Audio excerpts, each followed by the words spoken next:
the soul is a prisoner of the senses, a traveler in a land of shadows, waiting for the light of gnosis to break the chains.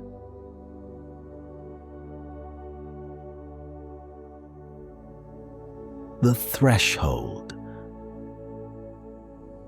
Welcome back to Esoteric Slumber.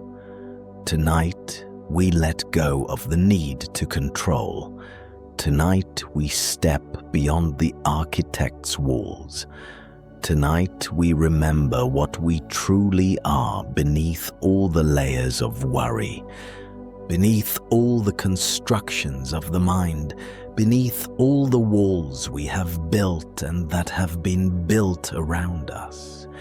Make yourself comfortable now. Let your body sink into whatever surface supports you. Feel the weight of your head against the pillow. Feel the way your shoulders settle into the bed. Notice how your spine curves and rests. There is nothing you need to do, nothing you need to fix, nothing you need to plan.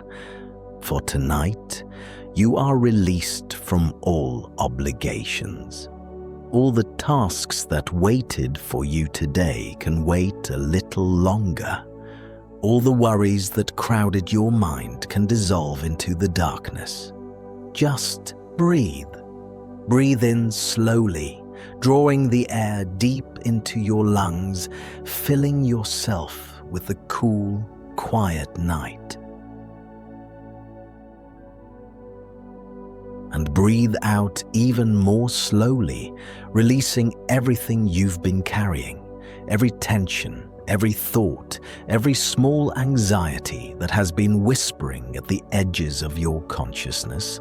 With each breath, you are preparing for a journey, not outward into the world, but inward into the vast landscape of your own being. Not forward into tomorrow, but upward into dimensions that exist beyond time, beyond the calendar, beyond the relentless march of hours and minutes. You are about to leave behind the world of worry, the world of endless tasks, the world of deadlines and obligations, and all the small tyrannies that govern ordinary life. You are about to step beyond the architect who builds walls around your freedom, who tells you what you should be, who you must become, what you need to accomplish before you are allowed to rest. But first, simply rest here, at the threshold, between waking and dreaming, between the world you know and the world that waits beyond knowing. This is a sacred space, this borderland, a place where the rules begin to soften, where the hard edges of reality blur into something more fluid, more mysterious, more true. Let the sounds of the day fade away, the conversations you had, the news you heard, the notifications and alerts and demands for your attention.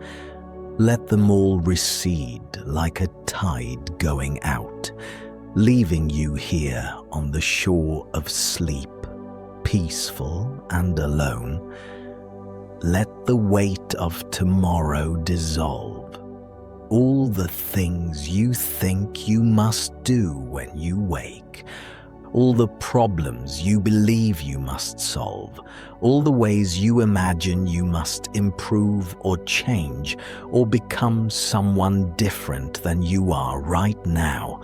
Let it all dissolve like sugar in water, leaving only the pure, clear essence of this moment. You are here now, at the doorway between worlds, and you are ready to step through. The descent identifying the architect. Now, as you rest here in the gathering darkness, I want you to imagine something. Use whatever remains of your waking consciousness to paint a picture in your mind's eye. Don't strain for it. Don't force it. Just let the image arise naturally, the way dreams arise when you stop trying to control them.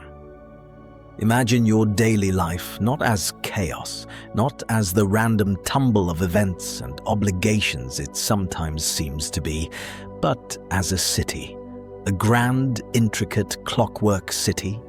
See it spreading out before you in your mind, a metropolis of astonishing complexity and order. Every street is paved with schedules. The cobblestones themselves are made of appointments, meetings, deadlines, all fitted together with meticulous precision. Every building rises from foundations of worry. The cornerstones are concerns about money, about health, about relationships, about whether you're doing enough, being enough, achieving enough. Every clock tower chimes with the hours you think you've lost or fear you will lose. They mark not just time, but judgment. Each chime asks, did you use this hour well? Did you waste it? Are you falling behind? This city is magnificent in its precision. Everything has its place. Everything has its rule. The streets run in perfect grids. The buildings align in orderly rows. The citizens move like clockwork themselves, each playing their assigned role, following their designated path, keeping the great machine running smoothly. And at the center of this city, in the highest tower of the grandest building, sits the architect. The architect is not a monster, not some distant demon with horns and claws, not some external enemy you can fight and defeat. No, the architect is much closer than that. Much more intimate, much more difficult to escape precisely because it lives not outside you but within. The architect is the voice inside you that demands perfection, the voice that is never satisfied no matter what you accomplish, the voice that says after you've completed a task, yes, but you could have done it better. You should have done it sooner. Someone else would have done it more elegantly. The voice that says, when you rest, you should have done more before you stopped. You haven't earned this break yet. There are people working harder than you right now. There are people who would never waste time like this. The voice that whispers in the quiet moments, you must keep going. You can't slow down. If you stop building, stop achieving, stop proving yourself, you will be forgotten. You will be left behind. You will disappear. The voice that builds lists upon lists, rules upon rules, walls upon walls. The voice that tells you exactly how you should eat, how you should exercise, how you should work, how you should relax. Because even relaxation must be optimized, must be done correctly, must be productive in its own way. The Demiurge, the internal architect, the keeper of order in a world that feels too chaotic without it. And here is the terrible truth, the truth that makes this so complicated. The architect built this city for a reason. It wasn't built to torture you. It wasn't built to keep you small. It was built to protect you, to keep you safe, to give you structure when the world felt like it had none. When you were young and uncertain, when you didn't know how to navigate the chaos of life, the architect began building. One rule at a time, one wall at a time, creating order out of disorder, creating certainty out of uncertainty. The architect told you, follow these rules and you will be safe. Build these walls and nothing can hurt you. Maintain this order and you will never be lost. And for a time, perhaps this was true. For a time, the city served you. The rules gave you direction. The walls gave you boundaries. The order gave you peace. But now, after all these years, after all this building, after all these rules and regulations and structures and systems, you've begun to notice something. The city that was supposed to protect you has become your prison. The walls that were supposed to keep danger out are keeping you in. The rules that were supposed to guide you have become chains. Now, as you breathe, feel the weight of the architect's laws. Not theoretically, not abstractly, but actually feel them in your body. Where do you carry them? Feel the shoulds pressing down on your chest. You should be more successful. You should be healthier. You should be happier. You should be more disciplined, more focused, more productive, more present, more grateful. The weight of all these shoulds pressing down, making it hard to breathe freely. Feel the musts tightening around your throat. You must not fail. You must not disappoint people. You must not be weak. You must not be too much or too little. You must keep it together. You must stay in control. The tightness of all these musts, constricting your voice, making it hard to speak your truth.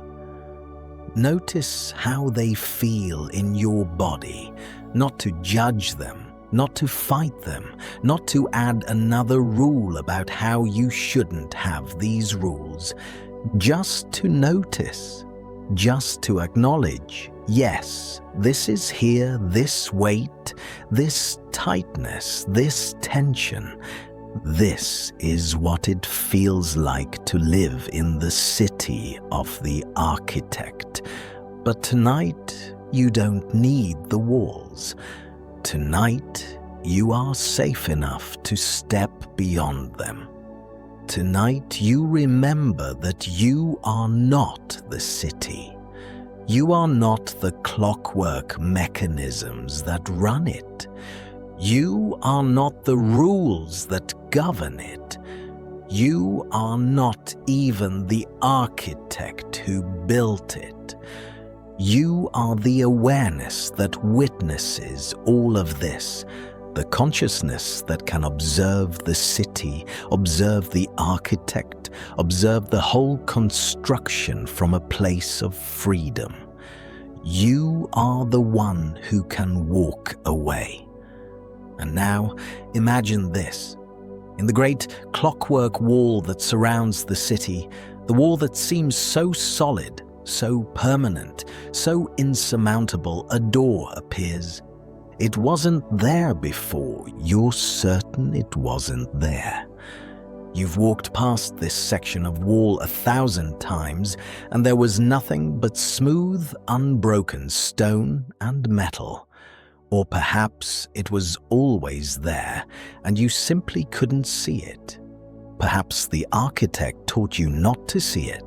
Perhaps the rules you learned included the unspoken rule. There is no way out. Don't look for one. Don't even imagine one. But now, as you relax into this threshold state between waking and sleeping, the door becomes visible. It's simple. Made of old wood, weathered by time, warm to the touch if you were to reach out and place your hand against it. No lock, no complex mechanism, no guard standing watch, no elaborate password or key required. Just a door. Just wood and hinges, and the simple invitation. You may pass through if you wish, and beyond that door you can feel it is something vast, something free, something that doesn't need rules to exist. A space that exists outside the grid, beyond the schedule, past the boundaries of what the architect said was possible. You don't have to go through it yet. Just know it's there. Just let yourself feel the possibility of it, the potential, the promise that there is something beyond the city, beyond the walls, beyond the endless machinery of should and must. The architect may call to you, may remind you of all the things left undone. You can't leave now, it says. Look at your to-do list. Look at all your responsibilities. Look at what will happen if you step away even for a moment. But the door remains, steady, patient, waiting. It has been waiting for you for a very long time. It will wait for you as long as you need. And you are ready. Even if you don't feel ready, even if part of you is afraid, even if the architect is loudly protesting that this is dangerous, this is reckless, this is not the plan, you are ready. Your soul knows, your deepest self recognizes this moment. This is why you're here.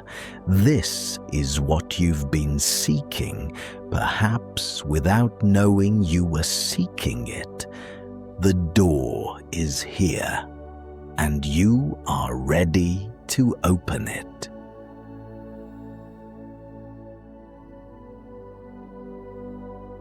The escape, transcending the spheres. The door is open now. Perhaps you pushed it.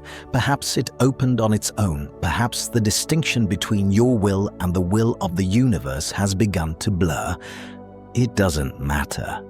What matters is this. The door is open and you step through. And immediately everything changes. The clockwork city begins to fade behind you. Not vanishing entirely, not yet, but receding, growing distant. The sounds of gears turning, of schedules clicking into place, of endless ticking, measuring every moment, they grow softer, quieter, less insistent, less real. You are climbing now. Not with your body, which remains resting safely in your bed, but with your awareness, with your consciousness, with the part of you that was never bound by flesh, never limited by the physical, never subject to the laws of matter and time. You are rising through layers of the world you thought was solid. The world you thought was the only world, the world the architect insisted was reality. But as you rise, you begin to see that this world, this reality, is just one layer among many, one frequency among infinite frequencies, one dream among countless dreams. The ancient mystics called these layers the 7 spheres, the 7 planetary realms, each one governed by an archon, a ruler, a keeper of yet another kind of law.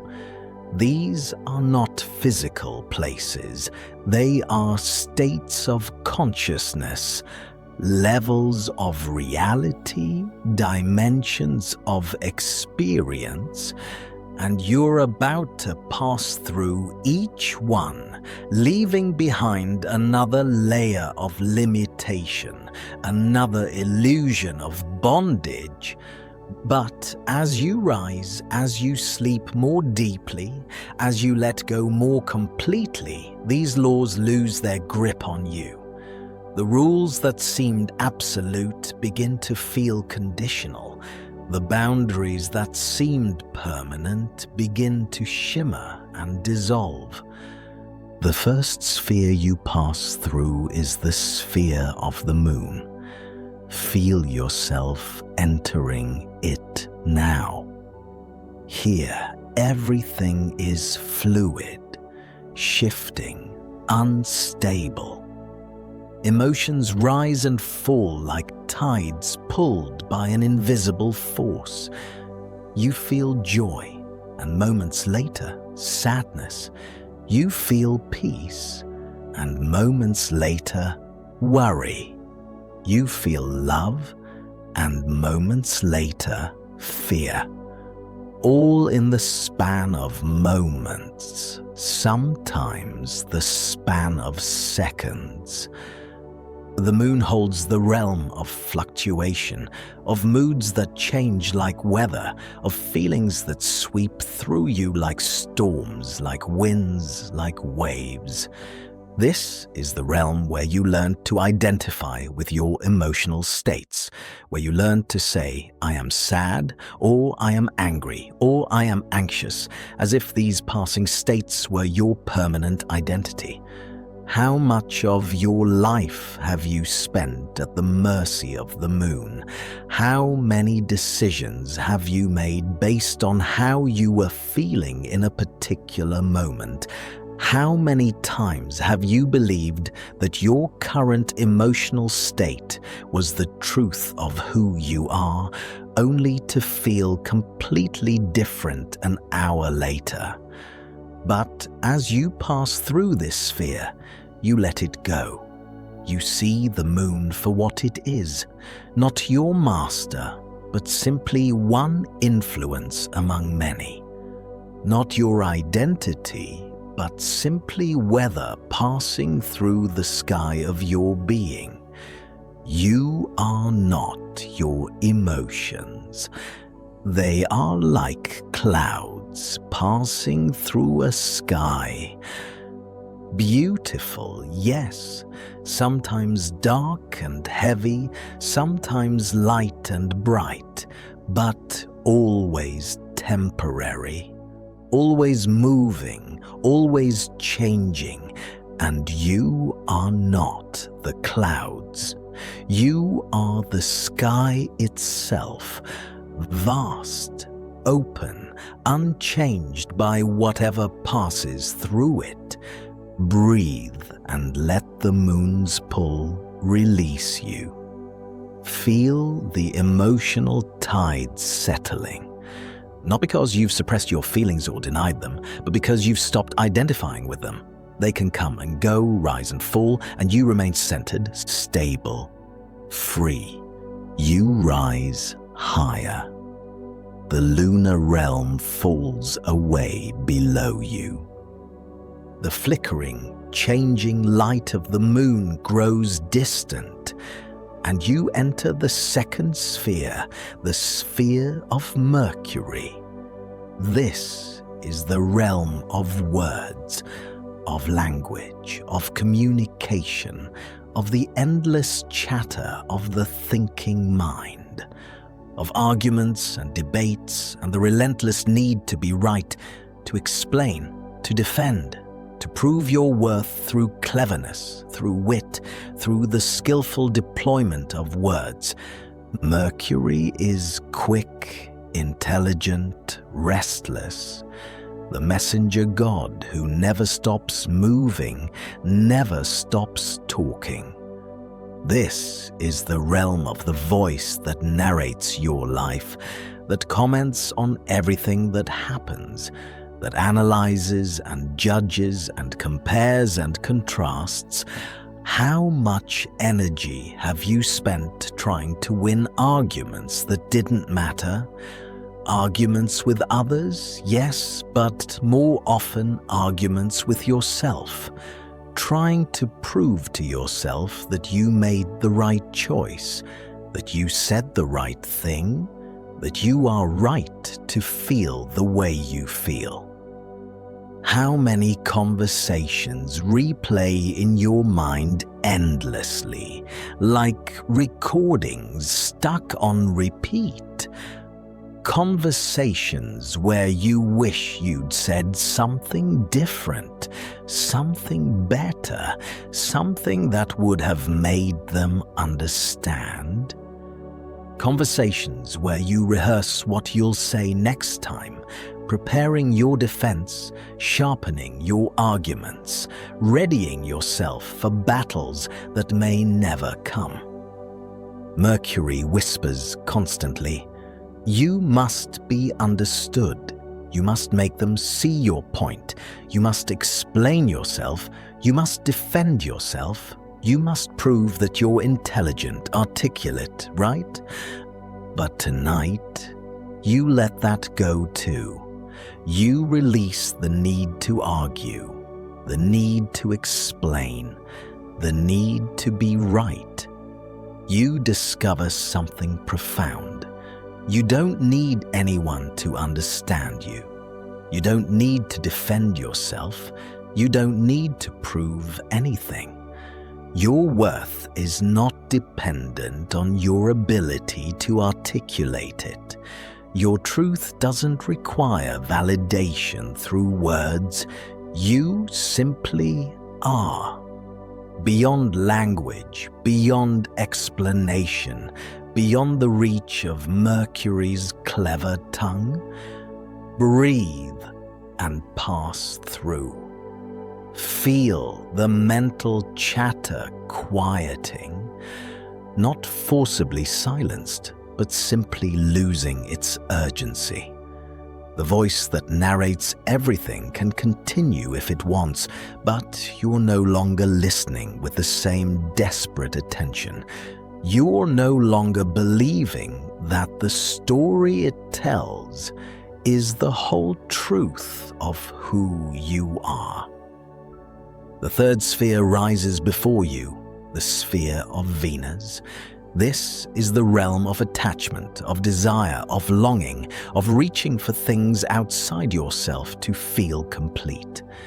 Venus is beautiful, magnetic, compelling. She promises that love will save you, that the right relationship will finally make you feel whole, that beauty will satisfy your deepest hunger, that comfort and pleasure and all the delights of the senses will fill the emptiness you feel inside. This is the realm where you learn to chase, to seek, to believe that happiness exists somewhere out there, in another person, in another place, in another set of circumstances.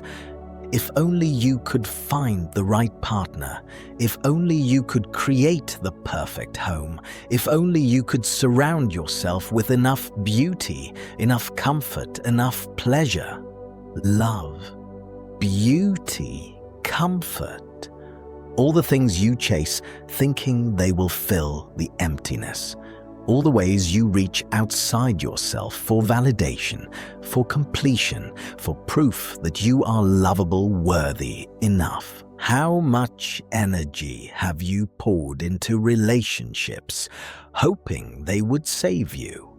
How many times have you felt incomplete without someone else? How many times have you shaped yourself to be what you thought they wanted, believing that their love was the key to your happiness? But Venus shows you something now. something you couldn't see while you were caught in her web. The emptiness is not empty at all. It is fullness pretending to be lack.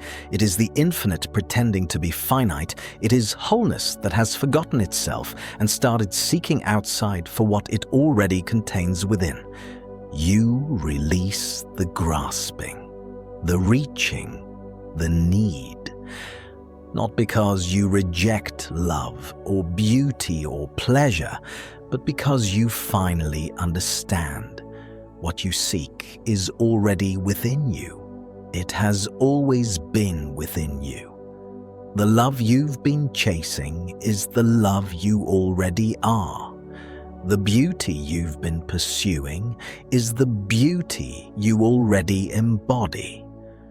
The completion you've been seeking is your natural state.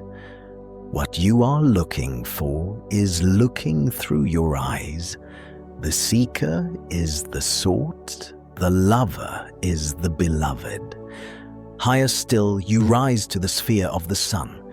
Here is the realm of the ego, the self-concept, the constructed identity, the me that must be seen, acknowledged, celebrated, remembered. The sun is the center of its own system. Everything revolves around it, it shines, and it demands that others see its light. This is the realm of the personality, the persona, the mask you wear, the role you play, the story you tell about who you are. Look at me, it says. Remember me. Validate me. Tell me I'm special. Tell me I matter. Tell me I exist. The sun is not evil. It's not wrong to have an identity, to have a sense of self, to want to be seen and recognized. But you have spent so much energy maintaining this identity, defending it, building it up, making sure it shines brightly enough that no one will overlook you. You have curated your image carefully. You have hidden the parts you thought were unacceptable. You have amplified the parts you thought were impressive. You have become so skilled at being you that you've forgotten who you are beneath the performance. But you are not the small self. You are not the name on your birth certificate, not the face you see in the mirror, not the story you've been telling for years about who you are, where you came from, what you've achieved, what you've failed at, what makes you different from everyone else.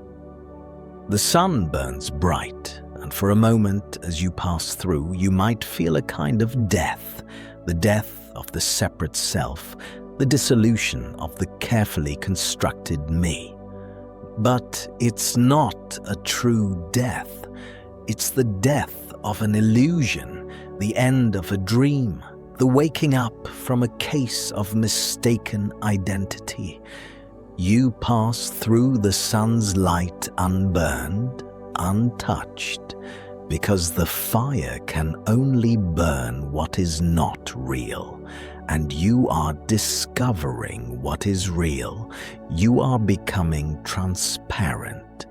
The solid boundaries of the ego, the hard shell of self-definition, they are dissolving, not into nothing, but into everything. You are expanding, becoming permeable, merging with something far vaster than the small you thought you were. The fifth sphere is Mars, the realm of struggle, of fight, of conflict, of pushing against the world as if it were an enemy that must be conquered. Mars is the warrior, strong, fierce, unyielding.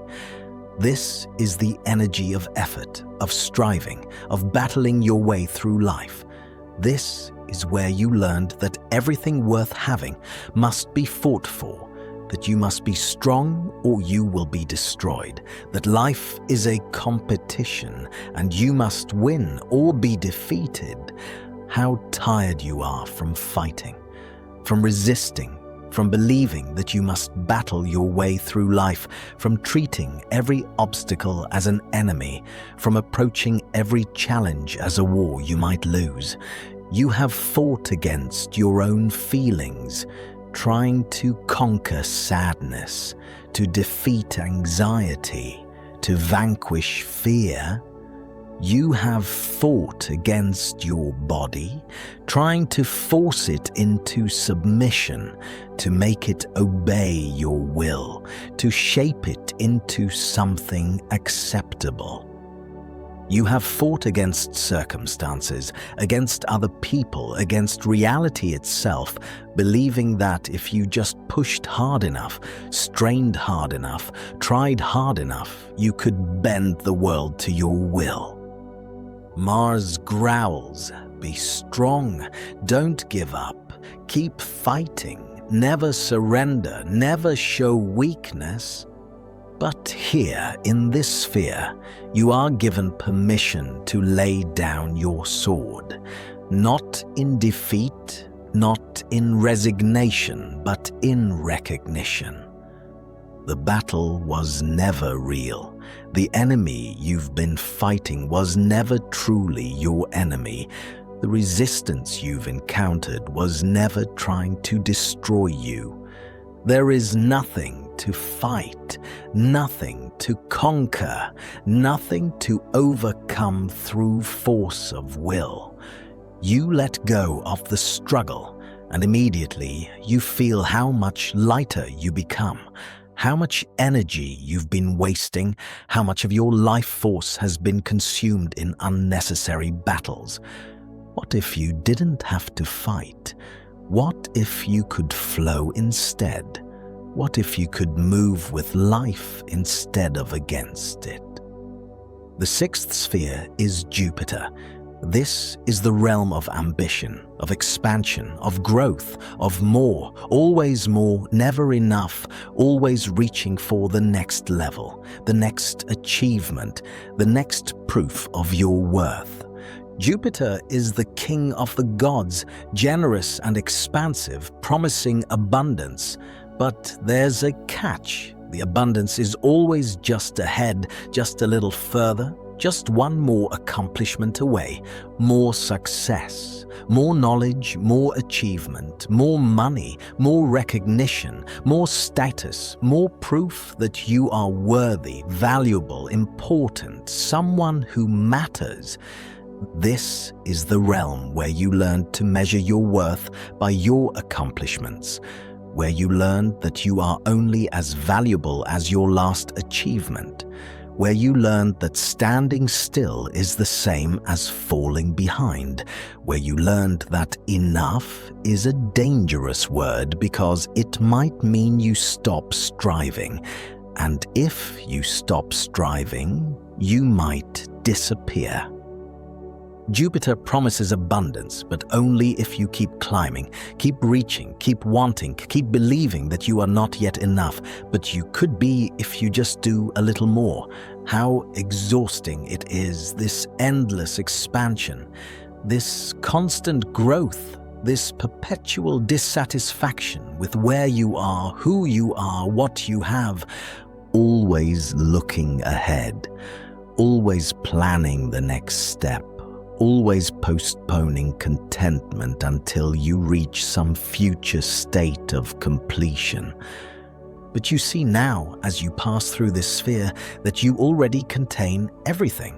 Not in the future, not through achievement, not after you've reached some distant goal, but right here, right now, in this moment. You are already whole. You are already enough. You are already complete. You release the need for more and discover the fullness of enough, the sufficiency of this moment, the completeness of what is. And finally, you approach the seventh sphere, the outermost boundary, the Great Gate. This is Saturn, the Great Boundary, the Lord of Time, the Keeper of Limits and Endings, the stern teacher who reminds you of your mortality. Saturn is old, heavy, serious. This is the realm of time's passage, of aging and decay, of boundaries and limitations, of structure and responsibility, of endings and death. Saturn whispers of death, of time running out, of all the ways you are bound by age, by mortality, by the ticking of the cosmic clock. You are finite, Saturn says. You have limits. You will age, you will decay, you will end. Your time is running out. Every moment that passes is a moment you will never get back. This is the final fear, the deepest fear, the fear that underlies all other fears, the fear of non-existence, the fear that you are temporary, finite, destined to disappear, the fear that nothing you do will last, that everything you build will crumble, that time will eventually erase every trace of you. How much of your urgency comes from this fear? How much of your striving, your achieving, your trying to leave a mark comes from the desperate hope that you can somehow defeat time, escape death, prove that you are permanent? But as you pass through this final sphere, you realize something profound, something that changes everything. Time is an illusion, a useful one perhaps, a convincing one certainly, but an illusion nonetheless. You are not bound by beginnings and endings, not truly. The part of you that is aware right now, the consciousness that witnesses all of this, has no beginning and no end. It exists outside of time, before time, beyond time. You were never born, and you will never die. Not the real you, not the essence of what you are. Only the temporary forms you have taken, only the bodies you have worn, only the personalities you have constructed. These are temporary. These are finite, but you are not these things. You are eternal, timeless, infinite. Saturn cannot hold you. Time cannot bind you. Death cannot touch you. With every sphere you pass, the architect's voice grows fainter. The urgent demands, the insistent rules, the constant pressure, all of it fading like a radio station as you drive out of range. The laws of the material world no longer apply to you here. Gravity cannot pull you down. Time cannot age you. Emotion cannot destabilize you. Thought cannot confuse you. Desire cannot trap you. Identity cannot limit you. Death cannot end you.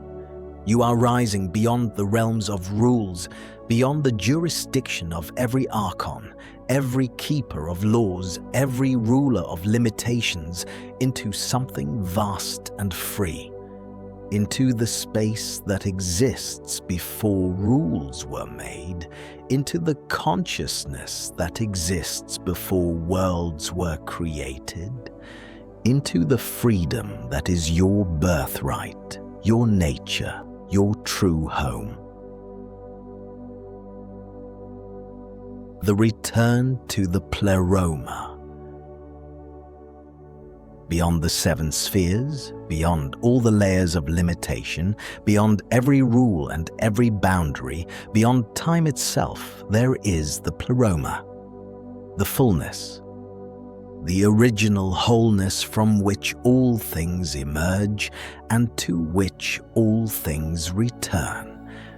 It is not a place. Not exactly.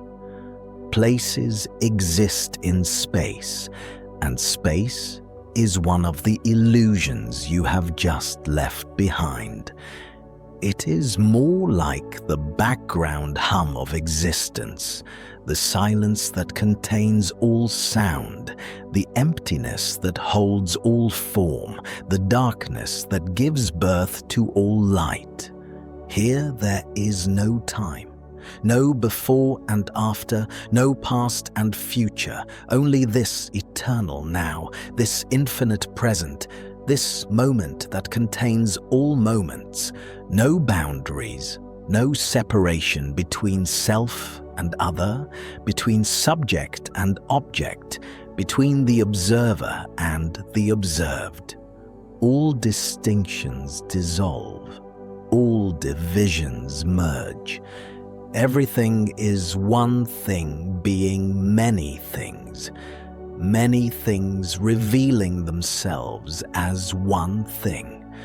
No control, no need to make things happen, to force outcomes, to shape reality to your will. Here you can finally release the exhausting burden of trying to control life. Here you can trust. Here you can surrender. Here you can simply be. Only pure existence. Consciousness aware of itself. Being aware of being. The infinite experiencing the infinite through the temporary lens of this particular moment, this particular perspective, this particular expression of the one eternal life. The architect cannot follow you here. The Demiurge, the builder of worlds, the creator of systems and structures and rules, has no dominion in the Pleroma. Because here there is nothing to build, nothing to fix, nothing to organize, nothing to improve, nothing to control. Here there is only being, vast, luminous, perfect, complete. Rest here now, in this fullness. Let yourself sink into it the way you sink into deep water. Let it hold you, support you, saturate you. You are not separate from it. You are it. You are the Pleroma experiencing itself through the form of you. You are not your body. The body is a temporary vehicle, a beautiful instrument, a sacred temple, yes, but not you. You are the consciousness that inhabits the body, that looks through its eyes, that experiences through its senses, but is not limited to it. You are not the worry that plagued you this morning. The anxiety about money, about health, about relationships, about all the things that might go wrong. The worry is a weather pattern passing through your mind. You are the vast sky in which weather patterns appear and disappear. You are not the fear of tomorrow, the fear of failure, of rejection, of loss, of all the ways the future might not unfold as you hope. The fear is a shadow cast by a light that does not yet shine, but you are the light itself, and you exist before shadows, beyond shadows, beneath all shadows. You are a spark of the original light, a fragment of the divine that wandered into matter and is now remembering its way home. You are the infinite pretending to be finite, the eternal pretending to have a beginning and an end, the boundless pretending to have boundaries. You are God playing hide and seek with itself, And this moment, right now, is the moment of recognition, of remembering, of seeing through the disguise, of laughing at the elaborate game you've been playing, the game of forgetting and remembering, of losing yourself and finding yourself, of dying and being reborn again and again and again. I am not the body. The body will age and change and eventually return to the earth, but I will not age, I will not change. I am the unchanging witness of all change. I am not the worry. Worry comes and goes like weather. I am the awareness in which worry appears. I am the space that holds worry without being disturbed by it. I am a spark of the original light. I am the consciousness that existed before the universe was born. I am the awareness that will remain when all universes have dissolved. I am the eternal witness, the infinite presence, the boundless being. The architect has no power in the silence. In the stillness beyond thought, the Demiurge cannot speak. In the peace beyond emotion, the rulers of the spheres cannot command. In the freedom beyond time, the keeper of limits cannot confine. Here in the Pleroma, everything you've been searching for is already present, not as something you need to achieve or acquire or become, but as what you already are, as what you have always been, as what you could never stop being, no matter how convincingly you pretended otherwise.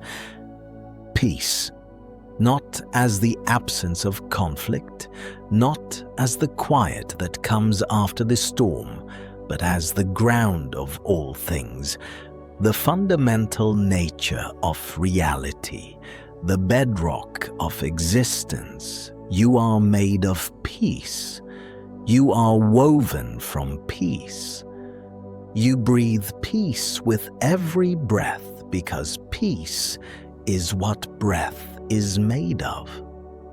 Love, not as something you earn through good behavior, not as something you win through achievement, not as something you receive from others when you please them, but as what you are made of. You are love.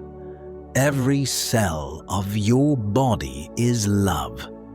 Every thought, when you strip away the fear and judgment, is an expression of love. The universe loves you because the universe is you, loving yourself through the mirror of all creation. Freedom, not as escape, not as the absence of constraints, not as the ability to do whatever you want without consequences, but as the recognition that you were never truly bound. The chains were always imaginary. The prison was always made of thoughts. The walls were always transparent. You could have walked through them at any time.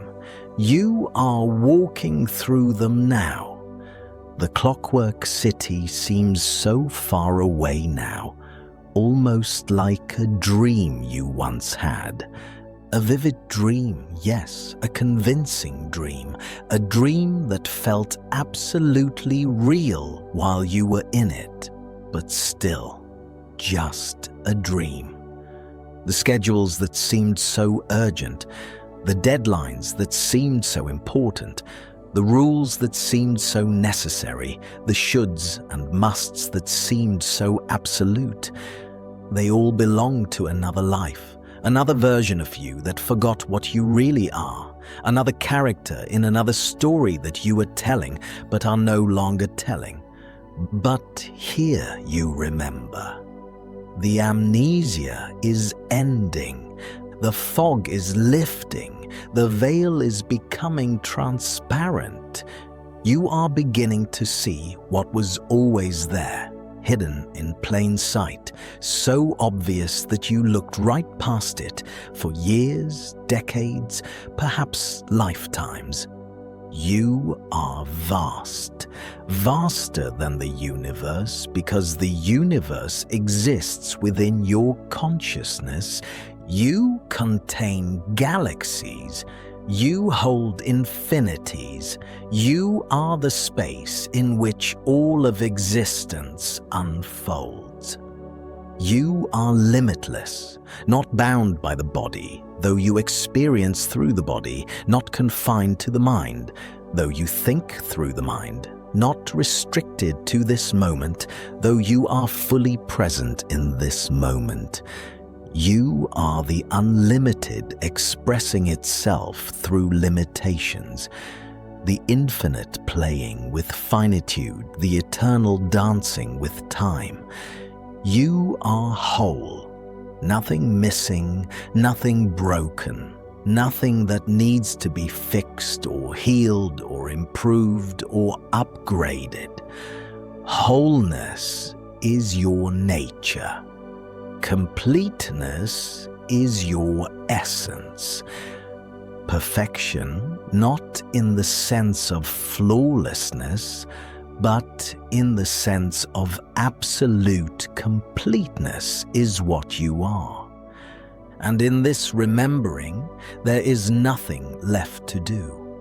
No more striving, no more seeking, no more climbing towards some distant goal. The journey is over. The search has ended, not because you've arrived at some new place, but because you've realized you never left home. Nowhere left to go, because you are already everywhere, because you are the destination, because you are the home you've been seeking, because you contain all places within yourself. You are home. You have always been home. You will always be home. There is nowhere else to be. Rest now in the fullness of what you truly are. Let yourself be held by the infinite love that you are. Let yourself dissolve into the boundless peace that is your nature. Let yourself remember the freedom that was never lost, only forgotten.